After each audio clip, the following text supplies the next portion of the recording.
Good afternoon, everyone. My name is Dan Stanton, and I'm the Director of the National Security Program at the Professional Development Institute, and I want to welcome you here. We're delighted to have you here today for the spy game in Canada, our panel. So what we're going to do is the panel is basically going to introduce themselves, each talk for about 5 minutes into how they got into national security and intelligence work in Canada. And then we'll have a bit of a discussion, and then we'll have a Q&A, and then we'll have some networking. We also have a door prize. So everyone sitting here is eligible. There'll be a draw, and you can win a full day course in the National Security Program, the PDI, whether it's online or in person. So we'll deal with that near the end of the discussion. We encourage questions, comments, anything you want. Just don't hesitate to jump in. We are recording this session this afternoon, so we'll be filmed. Your question will be heard. You won't be on camera, although probably the back of your head will be on camera. Okay, so we'll get started. I'm going to give you a bit of my background, how I ended up in CSIS. It was kind of a funny route.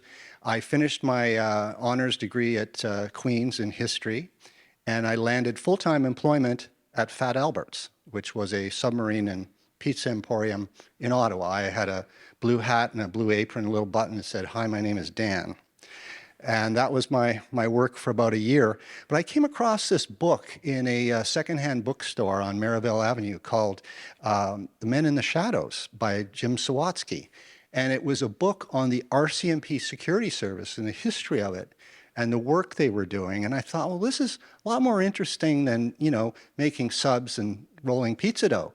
So I filled out a resume, I sent it to the RCMP, and I put on the envelope, "Attention, Security Service." And they forgot about it. I forgot about it. And then about 2.5 years later, I was in Toronto. I was selling shoes at Yonge and St. Clair. And I got a phone call as I was just heading out for my afternoon shift by this organization called CSIS. And they were basically hiring new intelligence officers for the organization. So I got through the selection and got this instruction just pretty close to when I had to show up for training in August. And the instructions was to show up at a particular military base. It was Base Borden, north of Toronto, and gave all sorts of stuff I was to bring, running shoes, everything. And it said, show up at this particular gate between 3 and 6 p.m. Don't be early, don't be late. Well, it's a no-brainer, I'm in Toronto. So I get in my 1976 Monte Carlo held together with twine and duct tape. I get about halfway up Highway 400, and then the radiator gauge is flashing red. Yeah, the rad kaput. Anyway, long story. It took me hours to try again to get the car going, and I went to a payphone. In those days, they had these boxes, the side of the turnoff, where I could call. And I called the academy, the training academy, and I thought, oh, they're going to get rid of me. And they sent a trainer. She picked me up, went to the base, got there just in time. And my first assignment after training, in those days they sent us right to the region after training, was the Soviet section, which I was just over the moon delighted because I was a big reader of espionage history and things like that. And it was a very aggressive unit, very secretive unit, and did a lot of, I think, very interesting work. But I want to, on my last point, say, this may seem like a surprise to a lot of you, but I was a rather quiet and reserved person. So I did a lot of listening and I did a lot of watching. And I learned from the people that worked in the RCMP Security Service. These were the members of the RCMP Security Service that one day were in the RCMP, and the next day they were in this new organization, CSIS. But their tradecraft skills, their understanding how to recruit sources, how to run double agent operations, all that I learned from them. And I think that's a nice segue to introduce our panel. 4 good friends of mine worked in CSIS, also worked in the RCMP Security Service. I'm going to start with Ivona. Good afternoon. My name is Ivona Mooney, and I'm kind of the oddball up here, not just because I'm female, but I was not a horseman. I came in as a civilian member into the RCMP Security Service in 1976. I was hired for a very specific job. My background is Slavic studies. Although I'm born in Canada, I'm considered a fluent native speaker of the language. And the test they gave me to see my translating skills, I apparently aced it. And the person who marked it said, "You must have been the one that wrote the Globe and Mail article this morning." I said, "I read it." So they knew that I was actually very interested in what was going on. I worked as a translator for 10 years, but I was in Toronto, and I was lucky enough to work in an area where they needed my skills on the road. So I got to go out, I got to go do operational work. And by the way, there is no textbook. Like Dan mentioned, you learned from your peers, you learned from the people that you worked with. I'm going to say that if it wasn't for CSIS at the time, my promotion ability and ability to do different things in the security service was fairly limited. CSIS actually opened the door for women like myself. I became an intelligence officer very quickly, and I was a trainer. I worked in audit. I became chief of operational policy. I did intelligence analysis not once but twice, the first time as an analyst, at the time when the Berlin Wall came down. As an anecdote, I was in French language training. I got a call from the principal at the old Carson School. I had to get to the office immediately. I didn't know that the wall had actually come down. So I was told to get my levels and get back to work because we had to do work. I ended my career after doing some regional work also, which was fascinating here in Ottawa because you've got such a diverse group of people to look at. I was the Deputy Director General of Intelligence Assessments.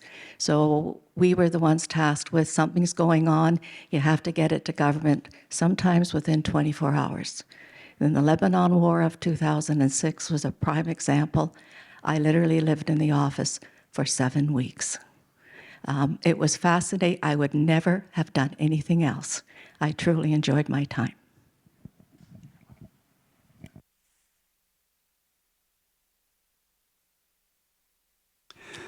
Good afternoon. My name is Don Mahar, and I'm very happy to be here today, and great crowd. My trajectory into the line of intelligence work is a little different.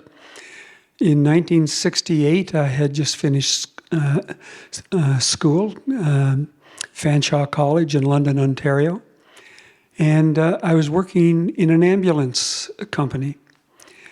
I had applied for the RCMP, and I applied for the Ontario Provincial Police, and I had applied for the Ministry of Transport as an air traffic controller. I was 21 years of age and trying to find my way. I was in a family of high achievers, mostly military, and I lived in a military family. And as I was working in this ambulance company, I watched all my applications progress. Interestingly enough, it was the Ministry of Transport application that was had the legs. RCMP was a close second, and it was kind of a race back and forth. OPP was falling behind. Over the months, my dad was watching closely, and he spoke to me about the prospects of going to Royal Military College in Kingston. And I remember having that talk with your dad. No, it wasn't about the birds and the bees. It was the fact that, Dad, I love you. My older brother was now over in Germany with the military. He was an officer. My dad was an officer. And I did not want to follow either one of them in that path. I love them both dearly, but I just did not want to follow them and their achievements. And I said, Dad, I want to become a Mountie. Things were falling new into place, but you know what? It was the Ministry of Transport that called me to Toronto and to do the tests and do the examinations. And it looked for a while that I was going to become an air traffic controller. But the RCMP got their nose across the line first, and they offered me a job. And off I went to Regina into training. And it was a fabulous experience. And before long, I was posted to Saskatchewan, working in detachment as a regular police officer.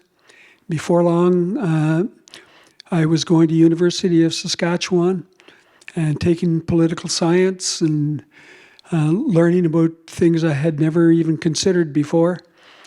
2 years went by, then 6 years went by, and 7 years. And throughout those years, I had always known that I wanted to go into the security service. I had a tremendous interest in all things Russian. I had been reading every book I could find about Russia. But the RCMP kept saying to me, no, son, we've got a plan for you, and it's got nothing to do with the security service. And I said to the RCMP, folks, you're wrong. I have nothing but security service in my mind. They kept pushing me down, and I kept putting in applications. So I guess I wore them out. And in 1976, I was sitting at home having lunch. I lived in a small town of under 400. My home was within walking distance. My wife and I were sitting there talking, and I pretty much had come to the conclusion that I was never going to see the security service when the phone rang and the guy said, get over here, you just got transferred. And I ran over there, and there was a message. Constable Mahar, you just have been transferred to Toronto International Drug Section. And I said, oh my God. And as I'm sitting there looking, all the faces were looking at me from the detachment. There were 6 of us there. And as we're talking and considering it, the machine would get click, click, click, click, click, click, click. And the secretary handed me a second message. She said, Constable Mahar, you have just been transferred to Ottawa B Operations, Soviet section. And I've got 2 messages. HR in Toronto was not talking to HR in Ottawa. And I'm just sitting there thinking, I love it. I crumpled up the international drug section. I threw it in the garbage. And I asked her to respond to the Ottawa message and tell them I'll be there whenever they want me. And I said, don't even answer the Toronto one. And there I went off to the heart of the security service. And I spent the rest of my career working in the jobs that I wanted. Ended up at the university, Carleton University, studying in political science and getting the degrees that I wanted. So I spent the rest of my life working counterintelligence. I worked in the Russian area, the non-Soviet areas. I worked in China, and am I okay?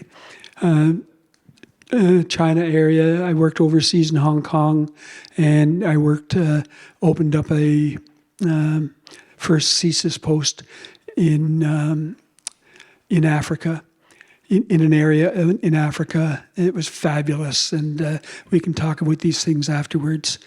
Ralph? Sure. It was great. Is that working? Good afternoon. Grateful to be here with this crew. My name is Ralph Mahar. Same last name. It's my brother. So we have some parallels in our story, and we have some that aren't or not aligned the same way.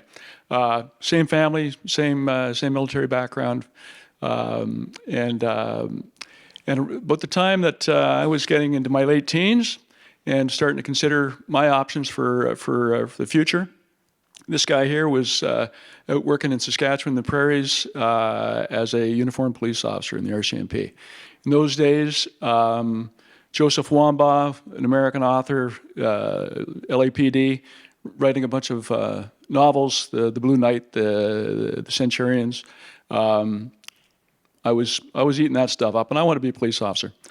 So I applied to join the RCMP, and I was accepted in January of 1974, headed to Regina. Coming from London, Ontario in those days, 1974, we were still measuring temperature in Fahrenheit. So I left London, Ontario on January 29th, 1974. It was 40 degrees Fahrenheit. It was cool, but above freezing. Got to Regina.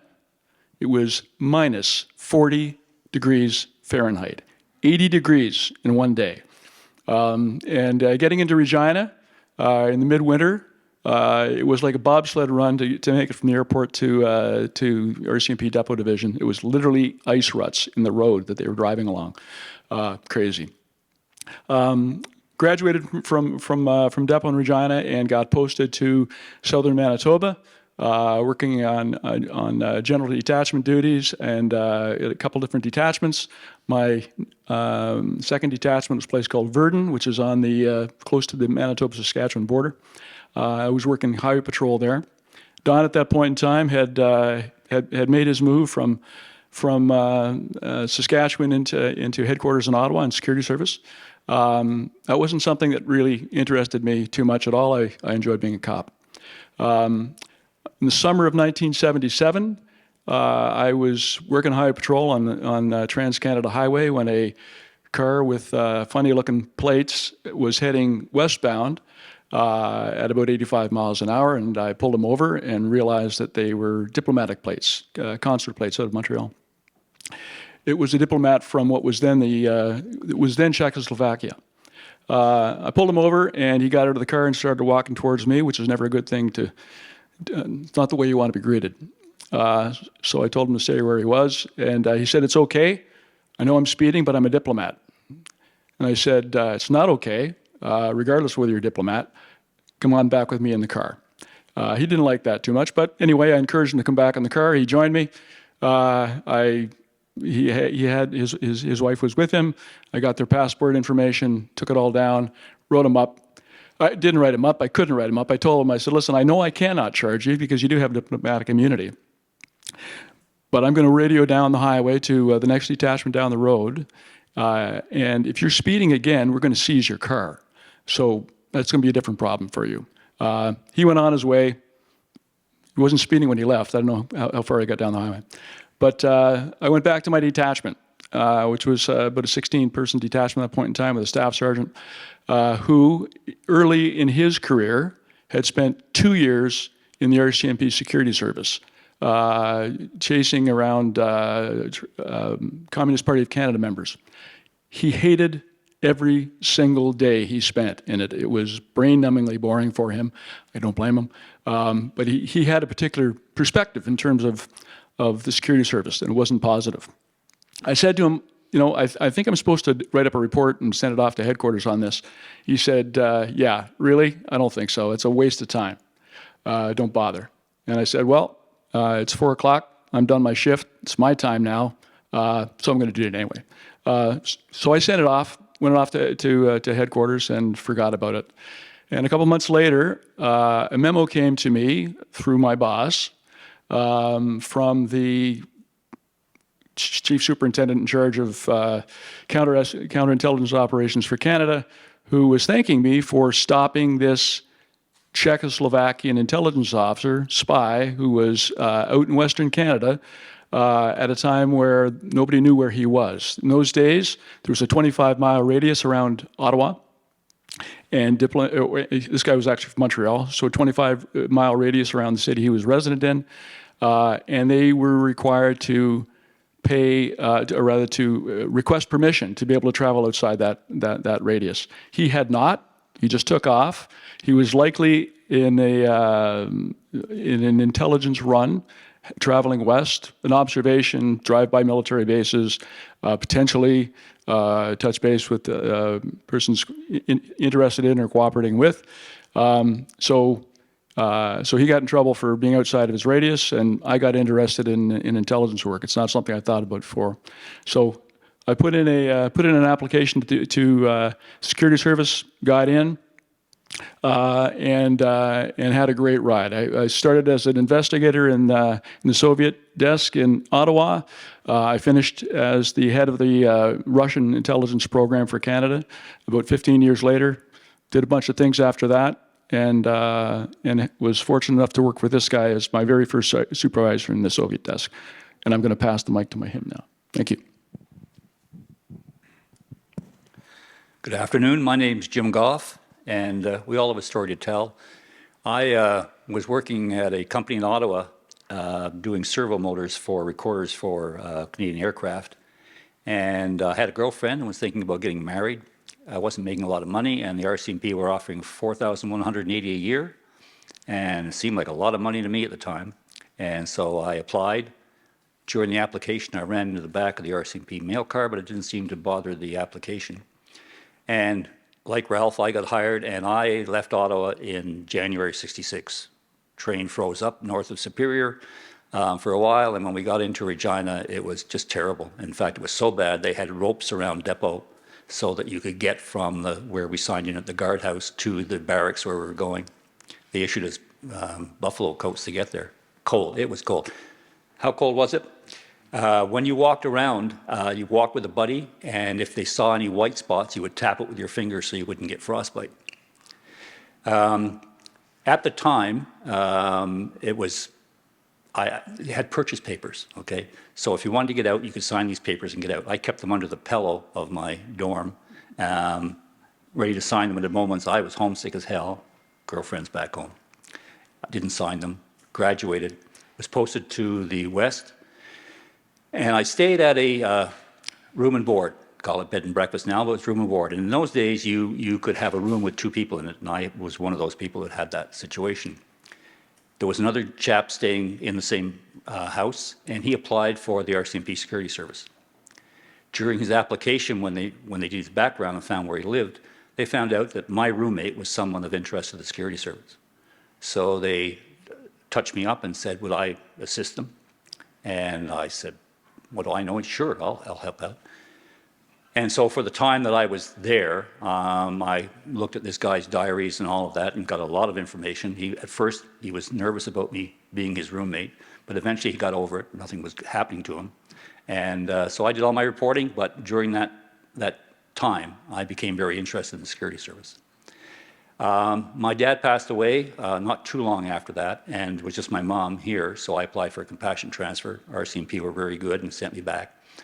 But to get in the security service, I needed at least 2 years detachment experience. They wanted investigators, they wanted people who talk to people. And so I got a job at the Ottawa airport. We had a detachment there at the time. And then applied for the security service and got in. For the first little while in the security service, I did security screening, and the reason for that back in the day was so that you got to know the city, A, and B, you got to interface with people. You got to knock on the door, talk to people, they could see how you were. But it wasn't a big deal because we were all investigators anyway, so we had that background. I worked with Ralph. We worked on the Russians and Soviets back in the day on both the KGB and the GRU, the military side of Russian intelligence. I had a lot of good times. And then I went to headquarters, and it was during my time at headquarters that the transition took place between RCMP and CSIS. It was not a big transition for me. Already the RCMP Security Service was on the outs within the RCMP. We were a little different. We dressed differently. We didn't follow the same kind of protocol that the force followed. And so when 84 came along and they asked you to make a decision, my decision was already made. And I went over to the service. And I have to tell you, they were the best years of my life. I enjoyed my time with the RCMP, and I have fond memories. But CSIS for me was the best job I could have ever imagined being in. We were involved in a lot of good operations, kicked a few people out of the country. But the difference between the RCMP and CSIS was that the RCMP was a police force and we're looking for prosecutions. And so when they ran operations, generally they looked for a prosecution at the end of the operation. The CSIS came along and they didn't do that. And why they had so much success, and believe me, they had a lot of success, they didn't look at that game as being ended with their time in Canada. So if we looked at someone who was recruitable had all of those things that we could touch up, someone could touch up, and we didn't. We didn't have the situation where we could do that. We would pass it on to another service where they were going to, or if they didn't go to that country right away and eventually they were going somewhere, they would come and check with us and we would tell them what we had. Because down the road, if they were recruited, we'd still get the information we would have got if we had approached them here and made a botch of the job and the recruitment had failed. So that was my time in both the RCMP and CSIS, and as I said, to this day, I think it's the best choice I ever had to make in my life, and I'm glad I made it. Thanks.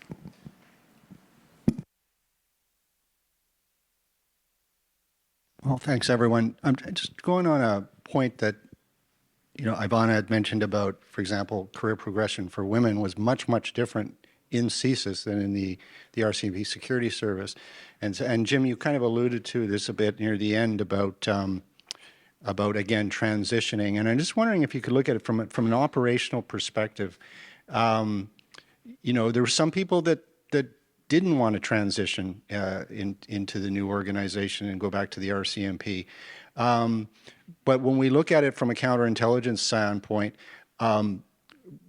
could you I guess you could make an argument that it was easier in CSIS to do the work you were doing in the RCMP Security Service, or were there advantages when you were in the RCMP Security Service as an investigator, let's say, that you didn't have in the new civilian organization in carrying out your duties, from changing completely the organization you worked in 1 week? I'll just jump in on that. Big thing with the RCMP, when you walked up to someone, you held up a badge. I'm with the RCMP. And they knew what the RCMP was. When CSIS was created and you walked up and showed a little green card, and they, what the hell is that? Well, I'm with CSIS, and that would be. And so it was kind of difficult selling the organization early on. I can attest to that. I was in security screening in Toronto region at the time of transition. I'm out in the field, and because I knew my way around, none of my colleagues really wanted to drive. I did rural Ontario. I showed up in a larger city, and we always went to the police station to say, we're in town, we're doing these type of investigations, talking to people. And a police chief looked at me and said, the only reason I'm going to let you come and do this work is because you were ex-RCMP. You're not a CSOID. That was April 1986. We've come a long way since then. It did. It took, I'm going to say, a couple of years for our police colleagues to accept the fact that we no longer had those police arrest powers, and we were no longer a law enforcement agency.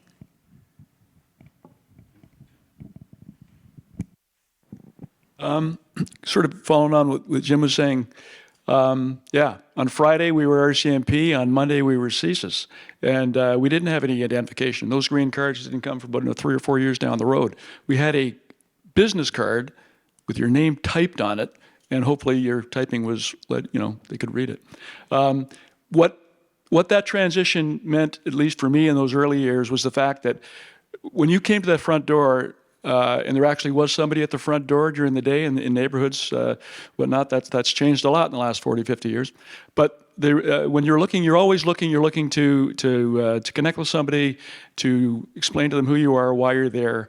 You need their help. You're looking to build trust. They didn't know who we were. They'd never heard of CSIS before. It was very, we were involved in it because it was our life in terms of seeing it develop, but they thought you were at the front door to sell real estate, or life insurance or something like that. So what it required us to do is to be able to speak about what our role, what our mandate was, why we were there. It really caused us to think about that, to contemplate the types of questions we're going to be asked, and to develop lines that were understandable, concise, and allowed us to start developing rapport and dialogue with people. And I think the same thing in terms of the introduction of external review. The fact that we had review agencies over top of us, we constantly they would come in, they'd be reviewing an investigation and reviewing an operation or a program.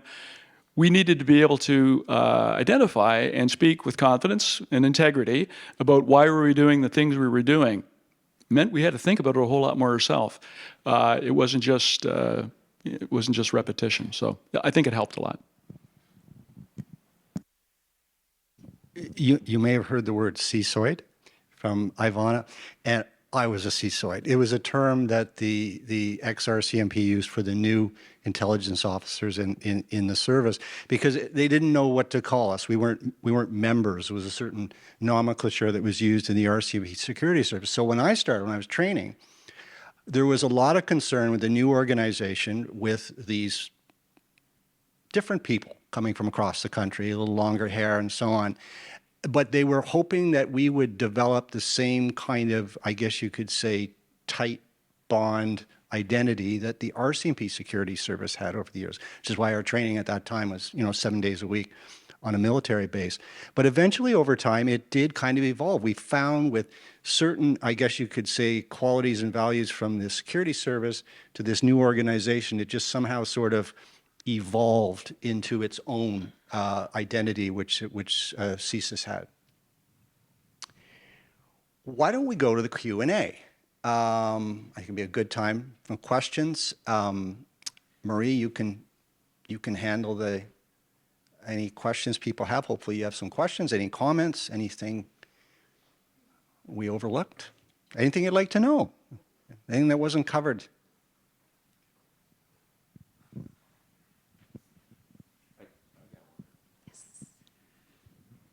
What are some lessons maybe the RCMP security service learned way back in the day that were really hard to transition over to a non-law enforcement organization? Like you were saying, the cultural difference. And also, what are some lessons that maybe got lost in the transition? Things that could have gone better, lessons that were learned that then got flushed as soon as you lost your law enforcement status? Thank you. If I may, I think the reverse is true. It's what the RCMP security service could have learned from CSIS. We transitioned a number of investigators to the street from the RCMP. Those people who never recruited anybody back in the day, and if they were, it was a minor recruitment, walked into CSIS and did some great recruitments. And they're the same people, but they had a different mandate, a different culture. That was important. I want to follow up also on what Dan said. So we brought with us esprit de corps. That's the term used in the RCMP, esprit de corps. We built that esprit de corps through 6 months of training in Regina with a group of people.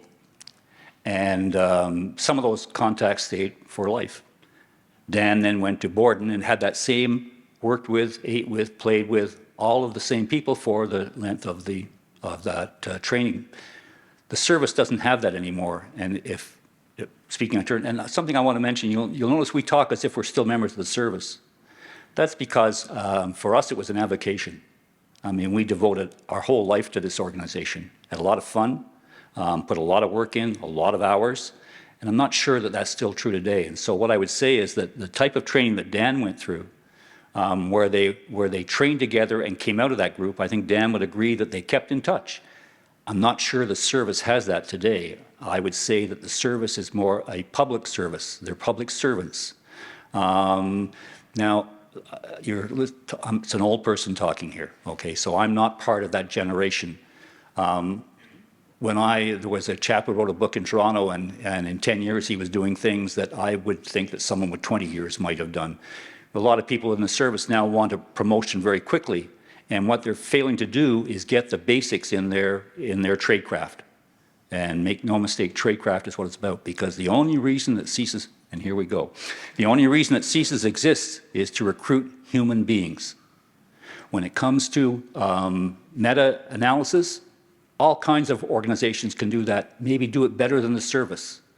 What the service should be bringing to that is the information from human sources to that data search to make a finished product to give to government. So that's my shtick.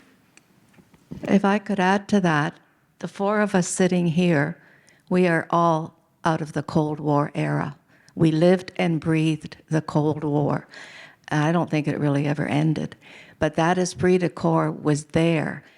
I alluded to being a trainer in the early 1990s, so this is after Dan went through at Camp Borden. We ended up doing 3-month training in headquarters, and it was different. That esprit de corps, we had to really build it. And some of the initial classes, they have maintained that. I hate to say it, they're also retiring already. So, and that's an evolutionary thing. It's a generational thing. We all came in, we were a single employer career. Although you did different jobs in that career, you still only worked for that one single employer. Today, and I still do go and talk to the classes, if they're in there for 8 or 10 years, consider that they've done a good career in the service. They've ticked off a box and they're going elsewhere. So that passion that we had for counter-espionage, counterintelligence, you're not seeing it in the people today. It's a different mindset. But I can tell you, they still do get the job done.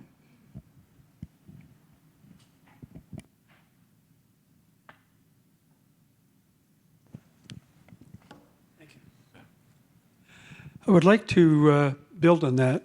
And Ivona is absolutely correct when she says that it is a mindset and it was a life that we lived. My entire counterintelligence career was in the Cold War, with the exception of the last few years. And it is my proudest achievement throughout my adult life.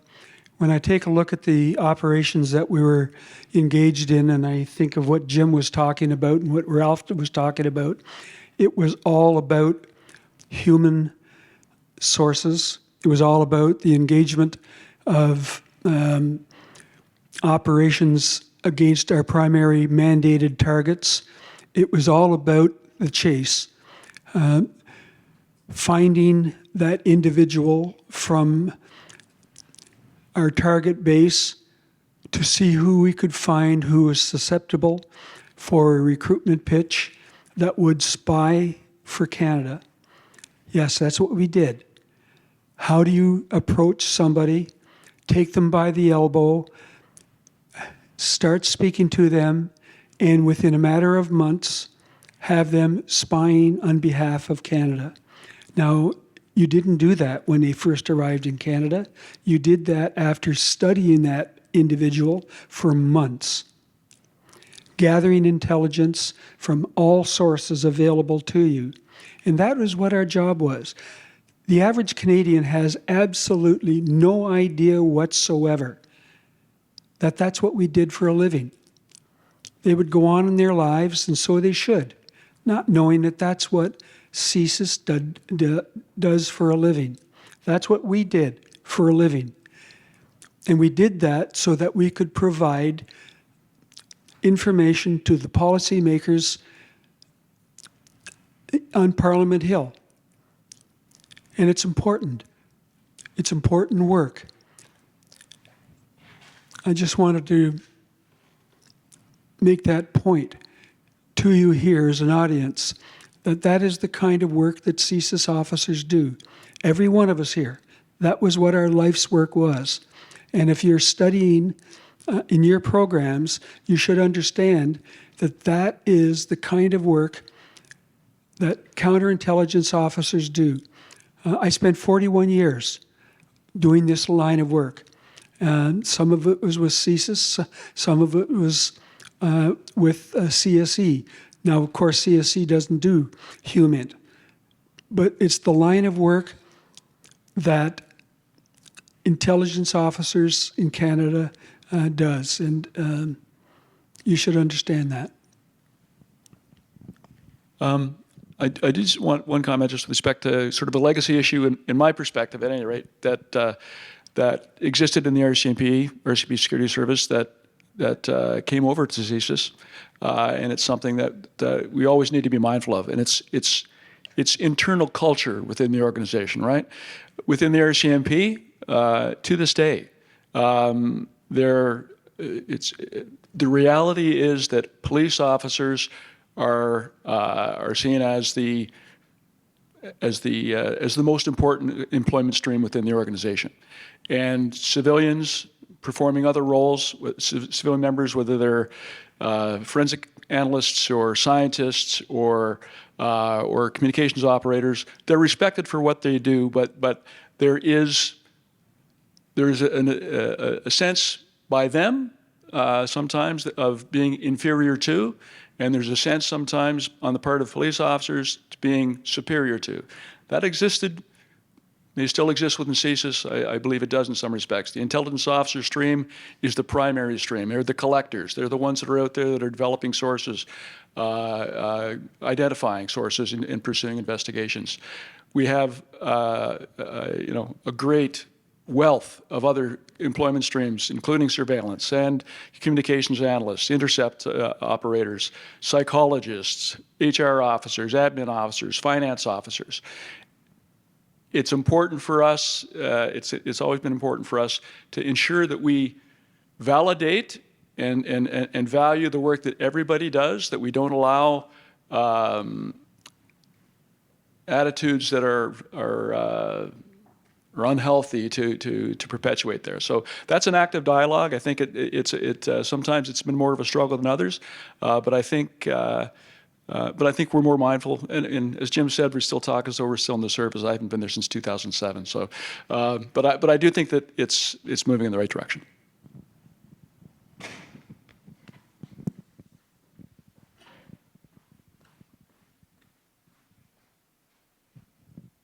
Thank you. There were a few mentions of providing information to policymakers. I'm really curious about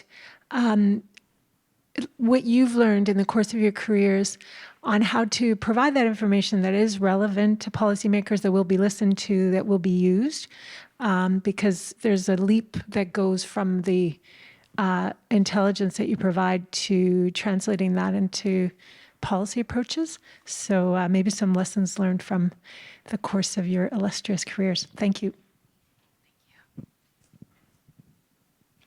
We never said it was listened to. You have to also realize the intelligence information provided to the policymakers is just one part of a larger contribution by other ministries. So we are from the security intelligence perspective. The RCMP would be from a criminal perspective. You may get transport depending which ministry is looking for the information. So we are just one component of that information. Yeah. Yeah, I just want to say one thing. It's most of what CSIS collects, most of the intelligence it collects in terms of their principal mandate, rarely gets up to the policymaker level. It's tactical.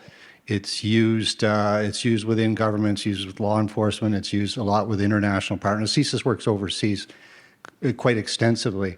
And so it's only in some instances where it needs to go to the National Security Intelligence Advisor, for example, or the Prime Minister or the senior readers. And we saw a little bit of this with the issue over foreign interference, about reports that apparently people weren't reading or finding or didn't think was interesting. And that kind of, I guess, kind of gave a little bit of a kick within the community, within the machinery of government, and that they need to find a better way of making sure that intelligence is get there. But a lot of what's done, a lot of the operations, they go to the intelligence community, but they don't always impact on any particular shift or anything in policy. So there is within the service, within the government of Canada, better put, an intelligence requirements process that is very sophisticated, where departments, leading departments, who have an intelligence need based on an identified threat to their programs, to their operations. So they gather together annually to identify formally what they believe is out in the threat environment that poses risks to their operations, risks to Canada as defined within the CSIS Act.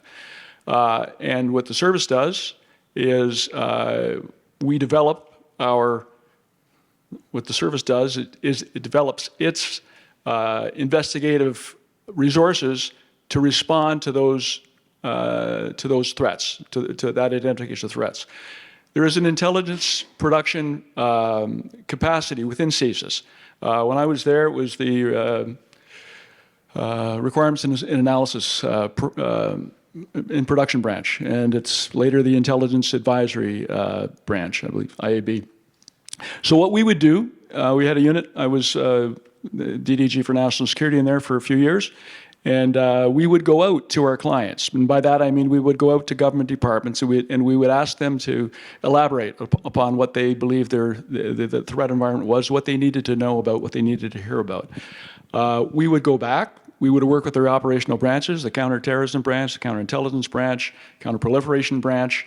We would determine whether or not there was information that was responsive to those threats as identified by these clients, and where there was something substantive there that would respond to that threat environment, was within our requirements. We would write papers on that, classified papers, and then we would, through channels, provide that back to the department. There was, a distribution list based on qualified, not qualified, cleared, security cleared, pretty much the same people we were going back to do that canvas in the first place.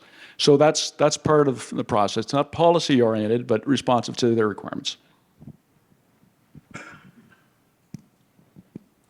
Just add to that and take away a little bit. So I retired in 2001, and I went back after 9/11 on contract. And so my experience is truly dated. But what I did not see happen in my career was a collaborative relationship between government and CSIS. And what I mean by that is, if you go to the Americans or the Brits and even the Aussies, so let's say Canada was on a trade mission. They wanted something to happen. Okay, they were going to deal with China, Russia, India, whoever. They don't come to the service and say, look, this is what we're doing. Have you got anything that would assist us in our negotiations? Although I can think of one case where the service did provide information on a negotiation, which was extremely helpful. So what I think is missing is a collaborative relationship between government and the intelligence service. And as was pointed out, there are other players in this field, but if the service is doing its job and has recruited people in specific situations that can provide that critical information, can marry that information up to whatever's out there in the ether, government would do well to benefit from that relationship. The other thing I would say is the government of Canada does not have a security consciousness. The President, God love him, of the United States gets a briefing from his intelligence organs. The British have a briefing from their intelligence organs. There's no one sitting down with our Prime Minister doing a briefing on a regular basis or semi-regular basis. And until you have that consciousness that intelligence matters, okay, so you have that, you have the political side, the military, the security side, and the intelligence side married together to provide that holistic view, then I think we have a lot of work to do.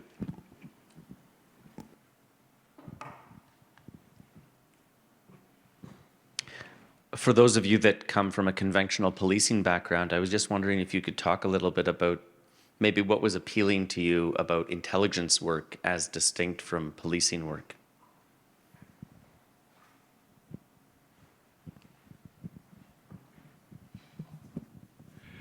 Well, I never joined the RCMP to do police work. I joined the RCMP in the first instance, knowing that I always wanted to do intelligence work.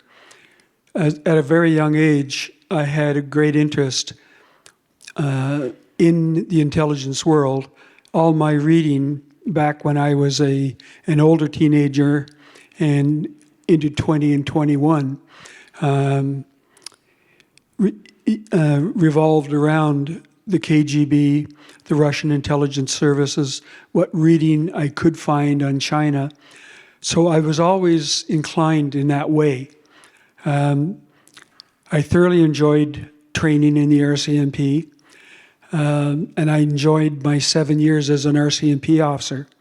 But I remember when I had my initial interviews as a civilian to join the RCMP, I told them right off that I wanted to go into the security service. And I remember the look of the recruiter as if I was out of my mind, and he was not inclined to even show that interest in my recruiting documents. And then when I was going through training, I told them that I wanted to go into the security service. And throughout my 7 years, I repeatedly told them each time I had an annual review that I wanted to go into security service. And each time, it was like a toilet plunger pushing me down. You don't want security service because, as it was already mentioned here, there was a feeling within the uniformed side of the RCMP that the security service was a lesser part of the organization. You might be interested in knowing, and I don't recall the exact statistics at the time, but 95% of the security service back in the day had university degrees. There was almost no university degrees within the uniformed side of the force. And while I was a uniformed member of the force, I took it upon myself, with a little bit of help of a judge, to start going to the University of Saskatchewan. And as I was in my 5th year of part-time university, I got a call from the officer commanding in Saskatoon. And I thought, oh, I'm going to get an attaboy. I got called in, and I went into his office. And as I went into the office, I was about to sit down, and he said, don't sit down. And I thought, oh, that's a little strange. And so he said, stand at attention in front of my desk. And I thought, wow, what's this all about? And he dressed me down. What are you doing? Do you think you're better than the other members of your detachment? And I got a dressing down. And that gave me, it took the wind out of myself, and it was not long after that I got transferred into the security service in Ottawa. And that gave me a life lesson. And I never forgot that. Obviously, it's been 40, 50 years later. I'm still talking about it. But that's changed. I mean, obviously, for anybody that knows anybody in the RCMP, there's multiple degrees and doctorates and all of that. But in 1970, between 1971 and 1976, that was that's what I got. Maybe you have a different perspective. As Ivona's already mentioned, during our time with the RCMP Security Service, the Cold War was on, and the chase was on. So when a Russian came, or a Cuban came, or a Pole, Czech came, we had information. We would check who was coming into the country. We would find out if anybody had made them as an intelligence officer. If they had, then they were a target for us. If they hadn't, then we looked at that grouping to see if we could identify an intelligence officer, which we would then pass off. We made a lot of what was called cold plank approaches. Okay, I can recall one operation where the guy was leaving the country, and we met him on a train and opened up a briefcase with money in it and said, "Hey, how would you like to work for us?" You've got to be kidding. We would find someone with a character weakness, and we would approach them and say, "We know about all this, and we'll tell them back home about you." And they'd say, "Well, go ahead." You know, you can't approach someone with that kind of sell and tell them that we want you to betray your country unless you have something on the go. During that time, though, so the Cold War ended with 92 when the wall went down. But during that time, a lot of our recruitments were based on immigration. People wanted out. Okay, so it was a bit of an easy sell. Easy sell. So we would go to them and say, "We'd like you to work for us. We've had indications that you're not happy." And they say, "Well, it's a longer story than this, but I'll work for you, but I want to stay in Canada." Okay, so you make that happen. And so that worked for us. Post Tiananmen, 84, people were dissatisfied with what was going on in China. So that makes an easy recruitment pool. But when that dries up, when things get better, when China, for instance, becomes a capitalist country, for want of a better expression, things are good in China. You can see where China is going to be that leading light in the world. And so why would I want to leave that? I've got a middle class in China that lives high on the hog. We're not thinking of the poor folks living out in the country. So it changed. But during that time when we were with the security service, the target was identifiable. We knew how to go after them, and we went after them. And we went after them with everything we had. We had surveillance. We had license plates that would identify them. Ralph's already mentioned if we caught them outside that 25-mile perimeter where they hadn't asked, we could look. And I'll show you the difference. When the Soviets had a delegation come to Canada and they were going to go to a certain company, when they walked out the door of that company, we walked in, okay? When they had students in Canada and the consulate had a relationship with those students to try and get whatever they could out of them, we would try and touch up those students too, not very successfully. So we were on the Soviets like a blanket. China, nothing. China delegation came to Canada and went to a company. In my time, we didn't follow that up. Okay, we had prominent people in Canada who were inviting cadre kids to come to Canada and go to a university so that they could have Guangzhou. They could have a relationship because they were helping someone, Guangxi. They could help someone so they could parlay that into a business proposition or a relationship in China. And so so if you ask me, I think when it comes to whether China has penetrated the country, I'd say that ship left the port a long time ago. So the difference during the RCMP security service, we were on them all the time. That was what we did, bread and butter for us. Not so much afterwards. Just in the context, I guess, in the difference of, so I enjoyed being a police officer, enjoyed doing criminal investigations. One thing that was different, that became more evident to me as I moved into the security service was the rank structure within any paramilitary or police organization or whatnot. There was more approvals, more authorities, more chain of command, the way that it was, the way that an investigative process would proceed. And that could be limiting. Also, you depend upon the size of the detachment you're in. My first place was a three-man detachment. You picked up the phone, it was yours, regardless of what it happened to be. As you got into larger detachments where there were specialized units, you might pick up something, but you weren't allowed to take that further because a specialized team would come in. They had better skills and background and whatnot. But that way it was kind of limiting. In the security service, when I came in, this guy was my first boss. It was a more collaborative approach, to investigations, and it wasn't the same kind of top-down. Very open-minded with respect to developing identifying what the threat is, identifying the target, considering ways that you could approach that target, considering ways that you could identify and develop assets around that target so you could collect information on them, and then going out and doing it. So more of a mentorship. Not the same kind of urgencies, in police work, obviously you're dealing with life and death, and so it's a whole different context in terms of urgency and time factors. That's not something that we dealt with in the security service. There weren't those types of, certainly in that era, those kind of time constraints. So a little more contemplative. That worked for me.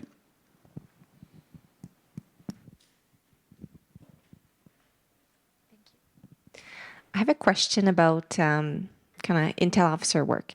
So from a law enforcement perspective, we know that there's clear legislation and case law that exists that tells police officer what they can and cannot do to obtain admissible information, or even how they can handle their own intel sources.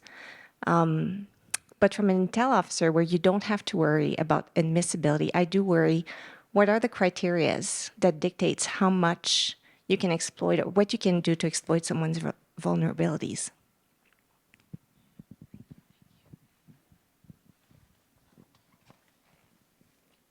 I don't quite understand the question. Are you saying intelligence officers don't have to meet the same thresholds or Well, I'm sure, legal? like, for example, the charter obviously would apply Right. and how they deal with people, but for law enforcement, they have very specific case Yeah. law that tells them, they can't use oppression or coercion or intimidation. Oh, yes, yeah. But I just wonder, because clearly in the game of persuading people to help you and Yeah. to come and play for your team, there still has to be some form of kind of Well, parameters. Well, absolutely. I'll address that. It's a good question. So first of all, CSIS is bound by all sorts of legal and policy. I'd say probably in some ways, sometimes more than law enforcement. So they have their own internal approval processes. And then, of course, if they need what's called an intrusive investigation, they need to go to a federal court for those intrusive powers. But as far as getting people's cooperation, I'll be really blunt, coercion does not work. Coercion does not work in recruiting a source, and I could keep you here for an hour explaining why. Apart from the fact that there's, you could say ethical considerations about it, but there's practical considerations as well. So they don't do that. The service doesn't do that. The service, with their threat disruption mandate as well, they have certain limits as to what they can do. I can't think of circumstances where they actually have to use coercion. It doesn't strike me as anything I ever encountered in my career. I don't know if that helps.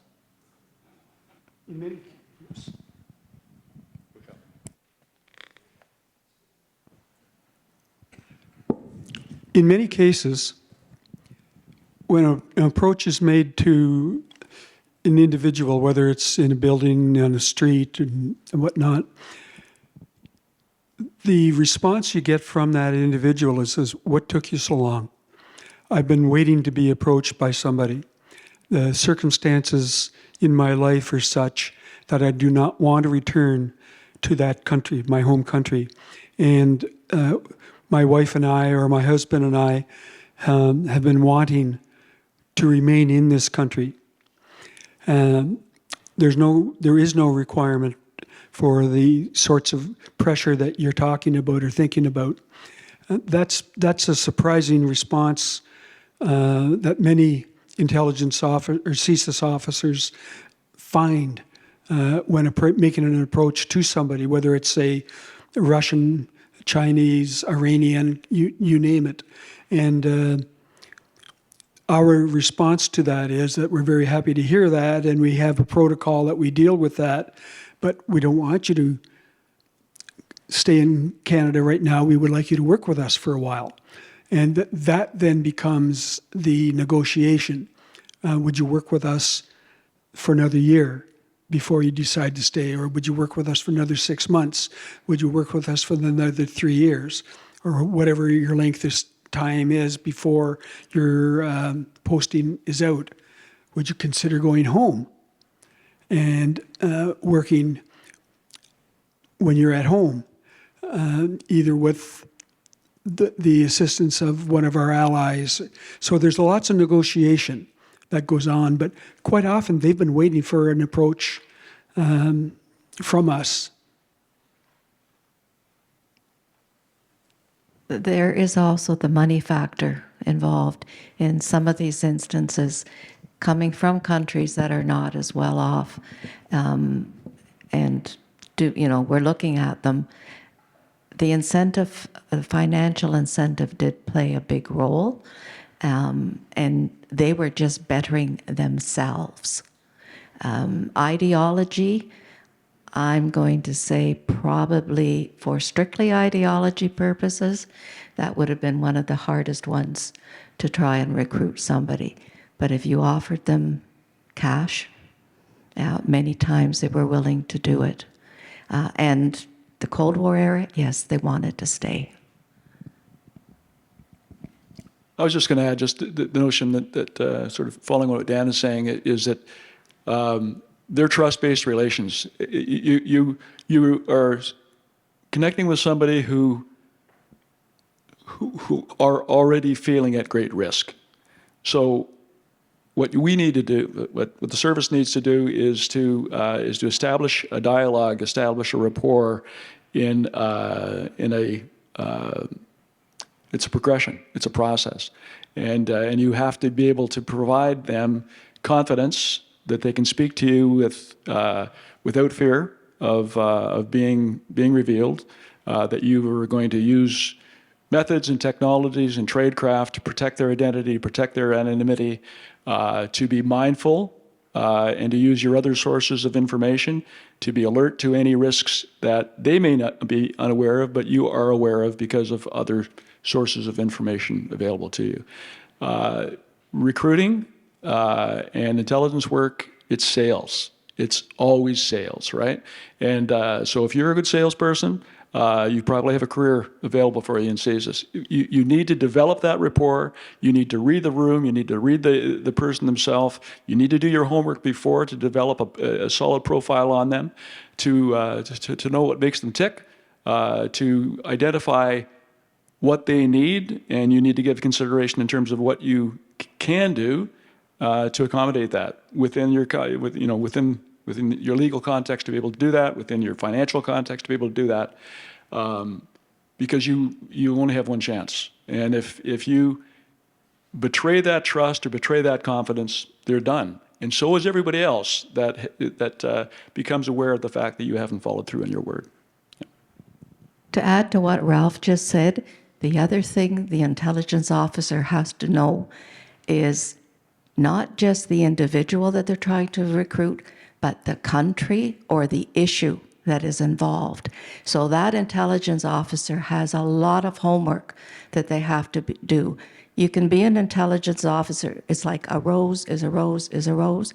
You can investigate, but you have to know that area that you are actually working. So you could have been 9/11, I was counterintelligence. 9/11 happened. Overnight, I was told to get my act together, learn about terrorism, because I was running the ops center for the next 2 weeks. So those skill sets that you have are transferable, but you have to make that extra effort to learn the area that you are actually now targeting. And one last point, and to build again on what Ralph had said, to show the compassion you have to have. After 92, there were people who had been working who said, I'm out of here. I want to go home. Things are better for me now. And the service had to have the grace to say, that's fine, and thank you for the excellent job you did while you worked for us.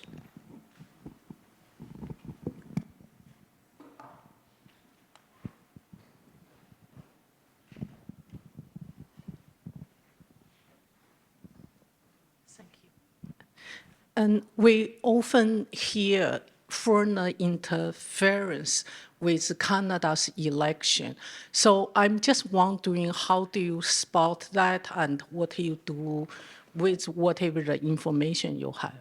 Thank you.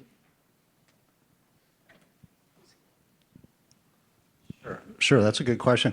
I mean, the first thing is CSIS doesn't investigate elections or nomination writings. I'd be happy to hear.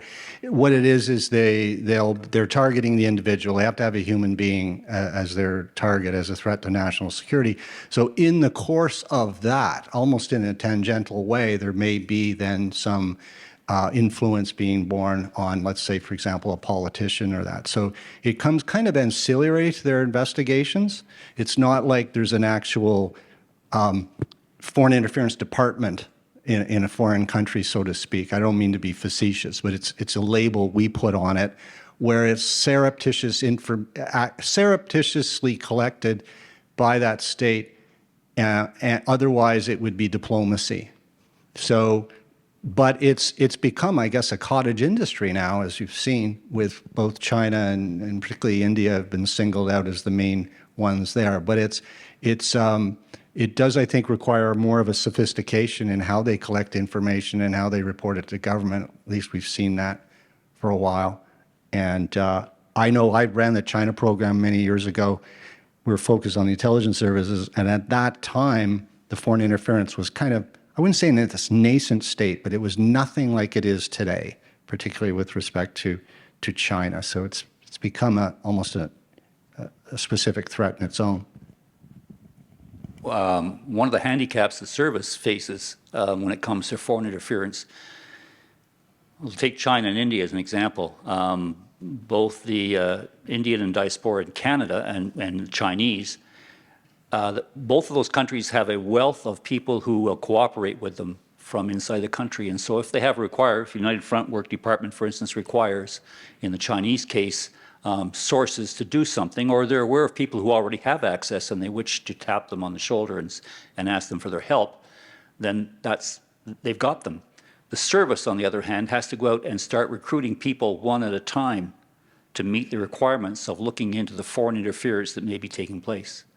And they have to be careful, because if they get into a community and people start to see that they're in the community and trying to recruit sources, then there's possible blowback from that. But by the same token, they have to do the work that they have to do, whereas the opposition, for want of a better term, already has those sources in place. Some of them they'll have to go and ask them to do what they want. Some of them are already in a position and willing to help. Some of them are already helping. So the service is really on the back foot when it comes to finding out what's going on with regard to foreign interference. As far as we can see, they're doing a pretty good job, but it is a tough job.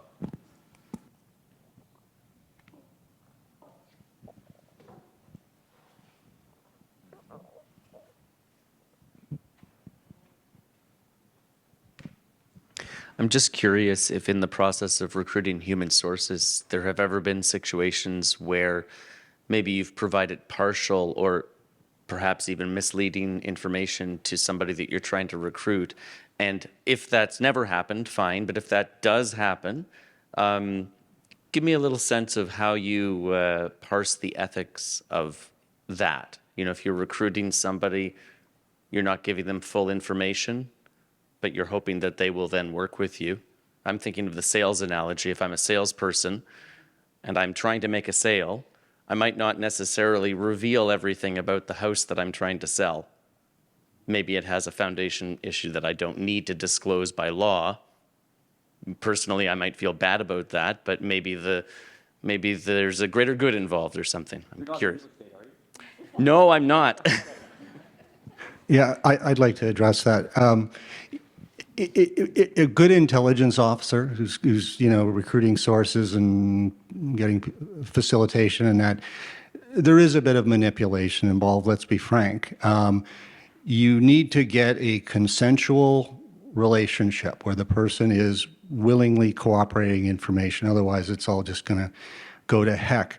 And in that course of that, you develop, there's a certain emotional intimacy that's developed, but it's mostly one way. It's the source to the handler. And you aren't obviously going to give the source all the information they may want, because they may not be able to explain how they know certain things. So you always got to be careful in how you present that. But you don't necessarily provide them with misleading information, but you need to get their cooperation on it, providing information on a target, but at the same time, you have to be careful in what you tell them because you don't fully trust them. But there's our ethical considerations, and I'm a big believer in this in terms of when you get people's betrayal, because that's really what intelligence services do. You're getting people to betray, whether it's a country, a program, friends, a group, terrorists. And you need to make sure that what they're betraying and the information they're providing is we're all good and comfortable with. If someone's going to take a risk, they're going to risk their life, it needs to be worth it, and they need to be aware of the risks. They need to know what they're getting into in the situation. But these types of discussions we're having right now, they go on all the time in intelligence agencies, at least they should. But yeah, it's not all, Boy Scoutish in the sense that sometimes you don't know, you don't trust the person at all. Paradoxically, the best access they have and the greatest information they have is when you have to be even more guarded about them. And you always have to be watching to see if they're on your team. I think another element of that as well is as you're developing a relationship with somebody that you hope is going to become a source, is as you're mindful of their origins, where they're from. They may be coming from a society that are absolutely fearful of intelligence services or anything to do with law enforcement. They're scared. You have to be You don't want to alarm them in terms of, this person who you're working with or is your next door neighbor or whatnot is a terrorist. Now you're dealing with their fear, right? And they're going to close the door, right? So you're not going to get the cooperation you need. You're not going to be able to develop that person as an asset. You've probably just blown your investigation in the environment because that person is going to tell their neighbor and their neighbor and their neighbor. So you've lost an opportunity. So you're measuring what you say. You are absolutely evaluating the person in terms of what makes them tick.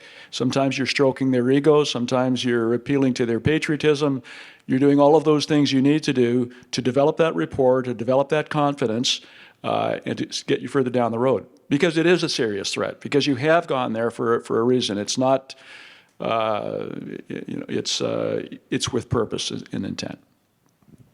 And you have to be careful. You can never blatantly lie because you don't know when you will ever be caught back up. It could really hit you.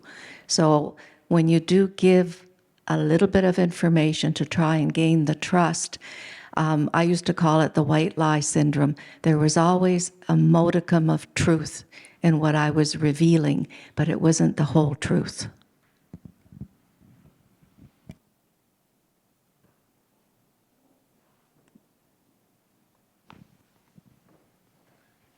Thank you. I have two questions. The first one is on an academic review that CSIS had in the 80s or 90s, commentaries.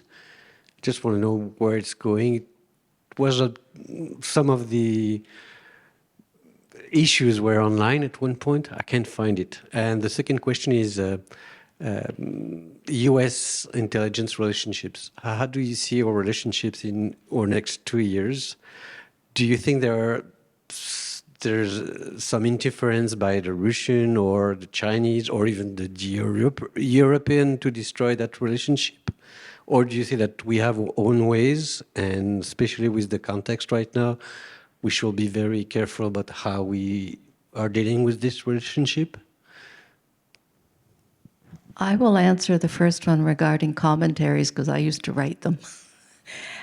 No, we stopped that program. I don't even remember when. There's an outreach program. We started it back in 2003 to 5. Intelligence assessments dealt with academia, dealt with other entities. We contracted specialists to write papers that would be shared.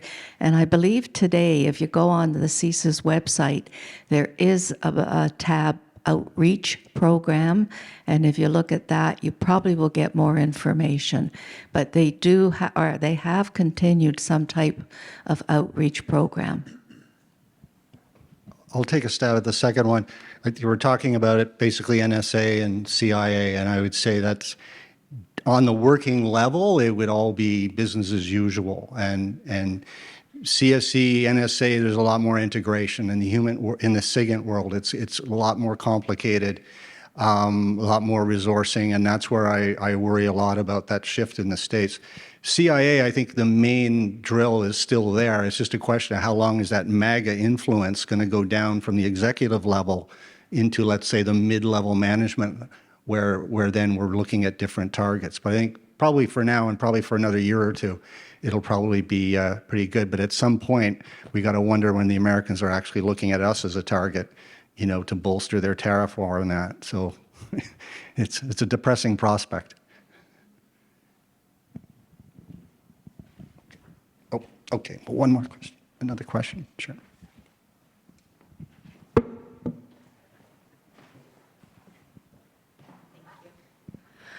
So actually, this is a question looking more in the future. So obviously, CSIS has grown a lot in the last decades, even just looking at the last 2-3 years with foreign interference.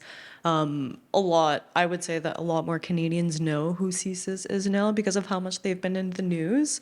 So my kind of question is, do you see opportunities for other smaller provinces in Canada to kind of help and be part of more the national security and intelligence community, because I know CSIS does have operations throughout Canada, but it is obviously very central to Ottawa. So do you think that moving forward, there would be benefits and opportunities to kind of diversify locations and opportunities with CSIS, or do you think like it's not really relevant as long as there's like the central hub? We don't need any more of that diversity. I'm just kind of wondering what your thoughts are on that. Well, I mean, it's an interesting question. I mean, they're represented right across the country and overseas. And so you have the main hubs, the main cities with, huge coverage. I mean, I used to be the ops manager for Ottawa region, and that went way up into the north. Won't say how far up it went, but it went quite far. But again, the lion's share of the work just happens to be in those hubs, because that's usually where the targets and the threats are. But we got new issues coming in, like the Arctic, and all sorts of things related to that. And when you talk about intelligence requirements, like Ralph mentioned, we're talking about foreign intelligence requirements, non-threat related, that the service is going to be pursuing. That will require more access in those areas. So certainly they're going to need more engagement in those areas. Whether they're going to actually need an office there is another matter, but they certainly need more outreach, I would say. Okay, now we're going to do the networking, and there's coffee and stuff at the back. Thank you.